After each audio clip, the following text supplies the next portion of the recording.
Hello parents, मैं अंजू आपके साथ। देखिए, गर्मियाँ आ गई हैं और बच्चों को गर्मियाँ बहुत ज़्यादा लगती है। इनफैक्ट बच्चों को बड़ों से भी ज़्यादा गर्मी फील होती है। हमें लग रहा होता है कि बच्चा है, अभी इसको गर्मी का नहीं पता है, लेकिन ऐसा नहीं है। बच्चे को गर्मी बहुत ज़्यादा लगती है, बहुत परेशान रहते हैं, इरिटेट हो जाते हैं।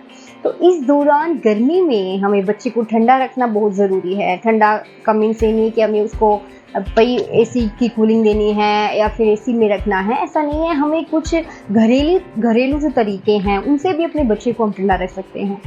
तो सबसे पहला आता है उसको हाइड्रेट रखना बहुत ज़रूरी है। बच्चे को अगर 6+ आपका बच्चा हो गया है तो टाइम टू टाइम उसको पानी देना बहुत ज़रूरी है। 6+ बच्चे को 120 ml आपको पानी देना है पूरे दिन में, और आपको हमेशा उबला हुआ पानी यूज़ करना है। इसके लिए मैंने एक प्रॉपर वीडियो बनाया हुआ, आप वहाँ जाकर चेक कर सकते हैं। तो बच्चे को आपको टाइम टू टाइम पानी देना है, उसको हाइड्रेट रखना है। इसके बाद जो वाटरी फ्रूट्स है, जैसे वाटरमेलन है, मस्क मेलन है, लीची है, इन सब से आपको इंट्रोड्यूस बच्चे को ज़रूर कराना है, क्योंकि यही वक्त है जब बच्चा आपका कुछ खाने को सीखता है। 6+ बच्चा हो गया है तो उसको सॉलिड तो वैसे भी हमें देना चाहिए, और गर्मियों के टाइम में तो हमें बिल्कुल उसको सॉलिड के लिए तैयार करना है। तो इस दौरान हमें उसको जो वाटरी फ्रूट्स आ रहे हैं, जो सीजनल फ्रूट्स हैं, उनसे इंट्रोड्यूस कराना है। मॉर्निंग में आप अपने बच्चे को फ्रूट्स दे सकते हैं। कई बार बच्चा फ्रूट्स नहीं खाता है, अगर बोर हो जाता है या किसी कारण से नहीं खा रहा है, तो आप उसका होममेड जूस बना सकते हैं। तो आप उसको जूस भी दे सकते हैं।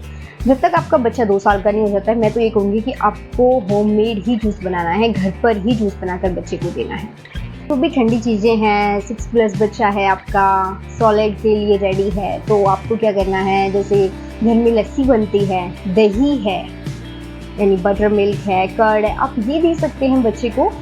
ये देने के समय आपको कुछ बातें ध्यान रखनी है कि आपका बच्चा बीमार ना हो, बच्चे को लूज मोशन ना हो रहे हो, कफ ना हो, कोल्ड ना हो, ये सब बातें आपको ध्यान में रखनी है। और आप अगर आपका बच्चा स्वस्थ है, हेल्दी है, तो आप ये सब को दे सकते हैं।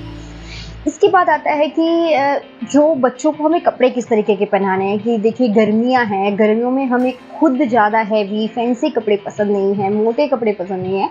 हम खुद पजामाज रखते हैं, तो हमें बच्चे को भी कॉटन पजामा में रखना है। अगर आप बाहर भी लेके जा रहे हैं तो कोशिश करें कि आप उसको कॉटन के ही कपड़े पहनाएं। देखिए, बच्चे का कंफर्टेबल होना बहुत ज़रूरी है। ऐसा नहीं कि बच्चा आपका फैंसी दिखना चाहिए, फैशन है, ऐसा कुछ नहीं है। बच्चे का कंफर्टेबल होना ज़रूरी है। अगर वो कॉटन में कंफर्टेबल है तो चाहे जगह कोई भी हो, आपको उसको कॉटन ही वेयर कराना है। और लूज़ कपड़े रखना है। रात के टाइम तो और भी ज़्यादा लूज़ कपड़े जो हो सके आपको वो रखना है। अगर आप एसी कूलर में रख रहे हैं तो उसको फुल स्लीव्स कवर करके बच्चे को रखिएगा। इसके बाद आता है रूम टेम्परेचर। रूम टेम्परेचर अगर आप एसी में भी रख रहे हैं तो आपको 24 टेम्परेचर मेंटेन करना है। 24 to 26 आप मेंटेन कर सकते हैं। और कूलर है तो आप उसकी स्पीड कम ज़्यादा कर सकते हैं, लेकिन बच्चे को एक नॉर्मल टेम्परेचर है जो गर्मियों में, ऐसा नहीं है आपको बहुत ज़्यादा टेम्परेचर कर देना है, क्रिएट 30 कर दिया, 28 है। बच्चे को गर्मी लगती है, वो आपको बता नहीं पा रहा है, लेकिन उसका शरीर अगर गर्म है, ऐसा नहीं है कि उसको फीवर है तभी उसका शरीर गर्म है। नो, बच्चा थोड़ा हल्का बहुत गर्म रहता है, लेकिन देखिए बच्चे को गर्मी। तो ये कुछ छोटी छोटी चीज़ें हैं जो हम ध्यान में रख सकते हैं, अप्लाई कर सकते हैं अपने बच्चे के लिए। और ये छोटी सी कोशिशें हैं जो अगर हम करते हैं तो 100% आपका बच्चा एकदम एक्टिव रहेगा, अच्छे से हंसेगा, खेलेगा, और आपको ये वीडियो कैसी लगी आप मुझे कमेंट करके बताना। और आप अपने बच्चे को गर्मी से बचाने के लिए और क्या क्या चीज़ें इस्तेमाल कर रहे हैं, क्या नए नए आइडियाज़ हैं आपके पास, वो भी आप मुझे कमेंट कर सकते हैं। और अगर आपको लग रहा है कि मैंने कुछ मिस किया इस वीडियो में, तो आप वो भी मुझे कमेंट में ऐड कर बता सकते हैं। मिलती हूँ आपसे नेक्स्ट वीडियो में। Thank you for watching.